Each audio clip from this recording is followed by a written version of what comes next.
Jim Holley, Supercross Live on supercrossonline.com. Well, we can put round 4 to bed. Oakland is over, and Paul Lindsey, that lights main event was quite interesting. Yeah, I mean, as you see, the rain's still coming down, on, off, all night long.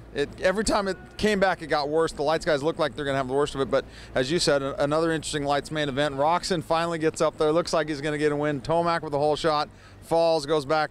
Tickle passes his teammate for the first time with authority, takes his first win of the season. Interesting as always in the lights class. Hansen holds on to the points lead though. You know, I wasn't surprised though at Brock Tickle coming from that East Coast. You know, he knows how to ride the mud. It wasn't too muddy, but I mean, it was treacherous, a little bit slick out there, like you had mentioned. A lot of guys losing their front end. Right. Roxon, I talked to him. You know, I told him, he kept looking back, you know, looking to the side of it. I told him, hey man, the race is in front of you, and maybe he'll go back and watch that speed broadcast tomorrow at 3 o'clock and look and see, because subconsciously you don't know you're looking behind. But I want to transition over to that Supercross class.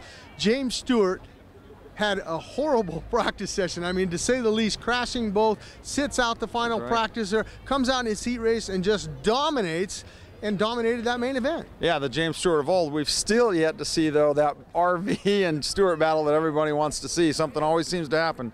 3 weeks in a row, Stewart just checked out on that one. Dungey looked good. Reed nipping Stewart or Dungey at the finish line there. Dungey just thought, I'll play it safe last corner. Whoops, a little bit slick right there, and Reed snipped in there and got second, which was awesome for him to get back up on the podium. Yeah, it was, and also Trey Kennard and Kevin Windham coming back, and Metcalf had a fifth, his best finish in the Supercross class, because he was kind of stuck on those 8 finishes. But you know, you got to give it up for the 2-2 Motorsports. Chad Reed, you know, he fought. He got a good start tonight, and I think that's what helped Chad Reed, because he knew after last weekend in Dodger Stadium, coming from last to 7th, he said that, you know what, I belong up there if I can get that start. Oh yeah, you know, Chad, he's a former champ, you know, and he's now, Stewart, by the way, moves into 3rd away from Chad on the all-time win list with 39. Yeah, that's right. So, but Chad, you know, he's a former champ. He wants to be up there, and I know he wasn't happy with getting 4ths and 5ths. He wants to win. He's not even going to be satisfied with 2nd. So, you know, amazingly enough, the same 5 guys. How many times we're going to see these same 5 guys in the top 5? It's pretty amazing.